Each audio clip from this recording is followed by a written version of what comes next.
Hi friends, welcome to our YouTube channel. ఈరోజు మనం ఈ వీడియోలో పిఎల్ఐ స్కీమ్ గురించి తెలుసుకుందాం. Production linked incentive scheme. This is one of the most important schemes started by government of India with respect to manufacturing sector. So భారతదేశంలో తయారీ రంగాన్ని బలోపేతం చేయడానికి తీసుకొచ్చిన ముఖ్య పథకాల్లో ఇదొకటి.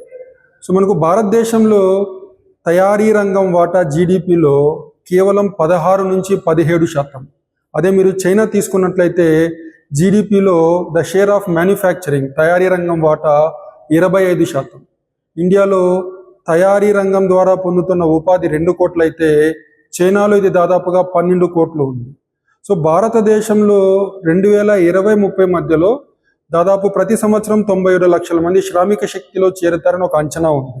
2030-40 మధ్యలో దాదాపుగా 42 లక్షల మంది శ్రామిక శక్తిలో చేరబోతున్నారు. సో ఇంతమందికి ఉద్యోగాలను సృష్టించాలి అంటే తయారీ రంగం చాలా బలోపేతంగా ఉండాలి. సో ఈ తయారీ రంగాన్ని బలోపేతం చేయడానికి ప్రొడక్షన్ లింక్డ్ ఇన్సెంటివ్ స్కీమ్ని 2020లో ప్రారంభించడం జరిగింది. ఇది 14 సెక్టార్లో అమలు చేయడం జరిగింది. సో దీనికి కేటాయించిన బడ్జెట్ నిధులు దాదాపు 1.97 లక్షల కోట్లు, 1.97 lakh crores. సో ఈ గత 5 ఏళ్లలో దీని పనితీరు మనం చూసినట్లయితే it attracted a total investment of 1.76 lakh crores.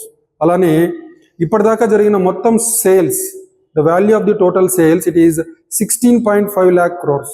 అలానే the total employment which is created, దీనివల్ల జరిగిన ఉపాధి దాదాపుగా 12 lakh jobs, both direct and indirect jobs. So that's it about PLI scheme. Thank you and all the best.